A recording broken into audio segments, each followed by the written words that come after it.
there is a fair share of people who have stayed firm in their stance. Or with the likes of Senator Tom Cotton, who has been very anti-TikTok, posting a statement applauding the fact that it was removed from the App Store and even arguing that there is no legal basis to grant an extension to the ban's deadline. You also had House Speaker Mike Johnson saying on Sunday, "I think we will enforce the law." And in general right now, the whole situation feels very messy and chaotic. I mean, you've got Rand Paul and AOC both against the ban, like on the same side for different reasons. Rand Paul even joined TikTok on Saturday before the ban just as a FU, saying in a post, "The courts may think there's an exemption to the First Amendment.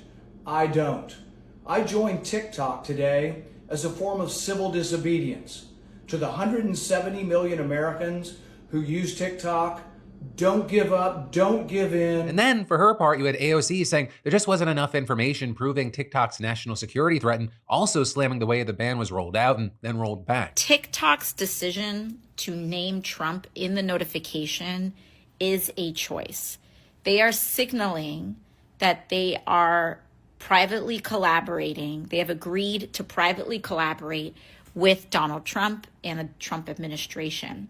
And for all of those concerns that people were saying that TikTok is going to be used as a propaganda tool by the Chinese, understand they're using it as a propaganda tool for the right. And then, because Trump's the one getting credit and the one who plans to take executive action protecting TikTok, you have some slamming Democrats for allowing this to happen in the first place. Right, with political commenters in the space like Hassan Piker writing, "Democrats gave an unimaginable W to Trump by pulling this insanely incompetent and unpopular decision. Can't believe that Trump, who wanted to ban TikTok initially, is now getting the most expensive free ad by being credited as its savior to 170 million Americans. Masterclass." But as for where things are actually going to go from here, I mean, you had the Wall Street Journal doing a report today saying that China is open to a deal that would keep TikTok here, with the outlet explaining that it is a reversal of the government's previous position that it would block any forced sale of TikTok. But like with everything else we're going to talk about today, I gotta ask you, what are your thoughts as far as the whole situation now, and what do you think is going to happen? Let me know in those comments down below. With just hours to spare, Joe Biden has issued preemptive pardons to protect against potential retribution by Donald Trump. And amongst those being pardoned, you have General Mark Milley, Trump's former chairman of the Joint Chiefs of Staff. Then you have Dr. Anthony Fauci, the former director of the NIH and the chief medical advisor to the president during the height of the pandemic. And then finally, there are all the members of the House committee that investigated the January 6th attack on the Capitol, including Liz Cheney, Adam Kinzinger, and Adam Schiff. And then actually, even beyond that, the pardon reportedly applies to not only members of Congress, but also the staff who served on the committee, as well as the Capitol and DC police officers who testified before the committee. And finally, Biden separately announced pardons for 5 of his family members, specifically his siblings and their spouses, with literally less than 20 minutes left in his presidency. And of course, many of these people, they're folks who Trump or his allies have singled out by name as being deserving of some punishment or prosecution. Like, for example, Trump said on social media that Cheney should be prosecuted for what she has done to our country. And in fact, he said that the whole January 6th committee should be prosecuted for their lies and, quite frankly, treason. And then, General Milley, it's been reported that he implied that he's deserving of the death penalty. But with all that, there have been reports that Trump has sometimes suggested he might not follow through on his threats, right? Saying that success as president would be his retribution. But then, notably, people saying, well, he's appointing people like Pam Bondi as AG and Kash Patel as FBI director, right? People who have also made comments sparking concerns about who they might go after in those positions. So with all that, you had Fauci, for instance, saying that he appreciates the president's action and asserting that he has committed no crime. You also had General Milley thanking Biden in a statement saying, "After 43 years of faithful service in uniform to our nation, protecting and defending the Constitution, I do not wish to spend whatever remaining time the Lord grants me fighting those who unjustly might seek retribution for perceived slights." But then notably, on the other hand, not everyone pardoned agreed with the decision.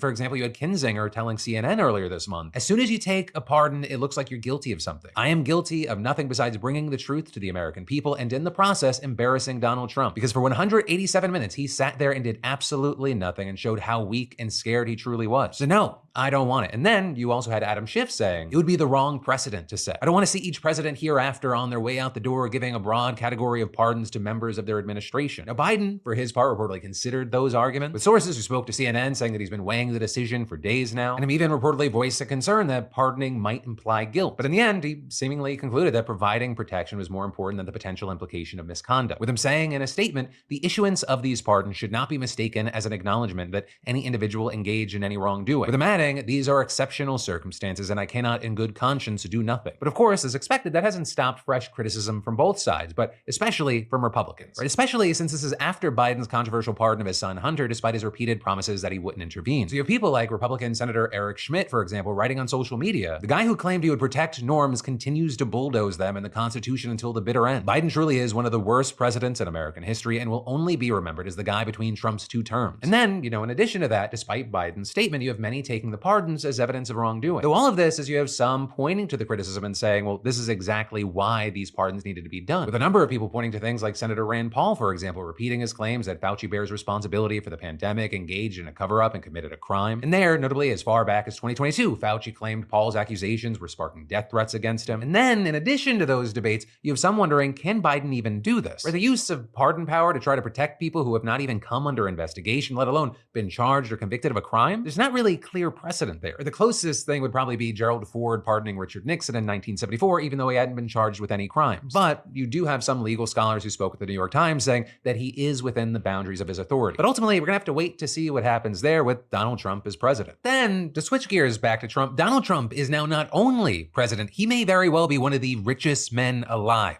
In theory, I'll explain. Or because Trump announced on Friday the launch of his own personal meme coin, the Trump meme coin, with it technically being a venture by two companies, CIC Digital LLC, which is an affiliate of the Trump Organization, and Fight Fight Fight LLC, which is a company formed in Delaware earlier this month. And with that, the coin's website says that 200 million coins are currently available, with plans to issue 1 billion over the next 3 years. Now, the coin, as I'm filming, is currently priced at around $40, down from its high of around $72 yesterday, which means that as of right now, the company's holdings would technically be worth tens of billions of dollars, which is something that would make it enough to move Trump up literally hundreds of places in the Bloomberg Billionaires Index. But with that said, it's unclear right now how much Trump actually stands to gain. With, for example, the BBC reporting here, meme coins are used to build popularity for a viral internet trend or movement, but they lack intrinsic value and are extremely volatile investments. With that, it would be almost impossible to realize that amount of money by selling the tokens without dramatically affecting the price. In fact, as I'm recording this segment, it is still dropping. Though notably, one, that doesn't mean it will continue dropping. Who the hell knows what's going to happen? And two, that also doesn't mean that there's no money to be made for Trump. It's really only a question of how much. And then beyond just the figures, this whole thing really kind of ends up being an example of the power and influence that Trump has accumulated and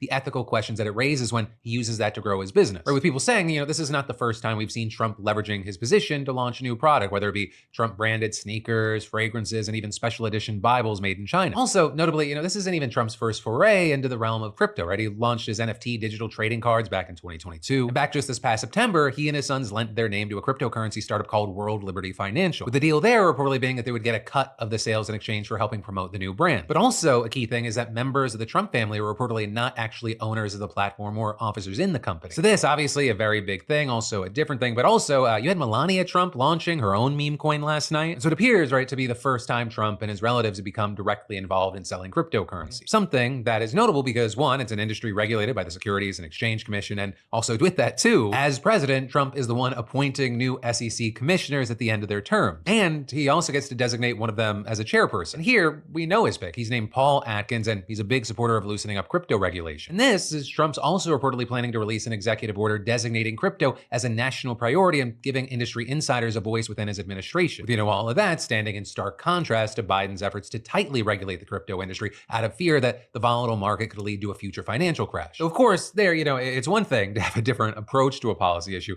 It's a completely other thing to actively be pursuing a direct financial stake in an industry you get to regulate, which is why you have people like one independent crypto analyst based in Hong Kong telling Reuters, while it's tempting to dismiss this as just another Trump spectacle, the launch of the official Trump token opens up a Pandora's box of ethical and regulatory questions. And that is, you also had people like a former White House ethics advisor to Obama putting it more bluntly, with him arguing that out of all of Trump's conflicts as a businessman turned president, this may be the most profound, with him going on to say, quote, he's launching a major new multi-billion-dollar venture in the burgeoning crypto industry where he has the most profound conflict of interest between what he's seeking to gain and his duties to regulate that industry, which now includes himself. And continuing, this may represent the single worst conflict of interest in the modern history of the presidency. And then also, notably, we've seen mixed reactions from the crypto community itself, with us seeing, for example, a former executive at Coinbase, one of the world's largest crypto trading platforms, on one hand celebrating the announcement as a vibe shift from the Biden anti-crypto era, but then also going on to say Trump owning 80% and timing launch hours before inauguration is predatory and many will likely get hurt by it. With all that, it does seem like Trump and his companies are trying to do the best to cover their asses, with, for example, their legal disclosure saying the tokens are not intended to be seen as an investment opportunity, investment contract, or security of any type. And its website also saying Trump memes are intended to function as an expression of support for and engagement with the ideals and beliefs embodied by the symbol Trump, saying gettrumpmemes.com is not political and has nothing to do with any political campaign or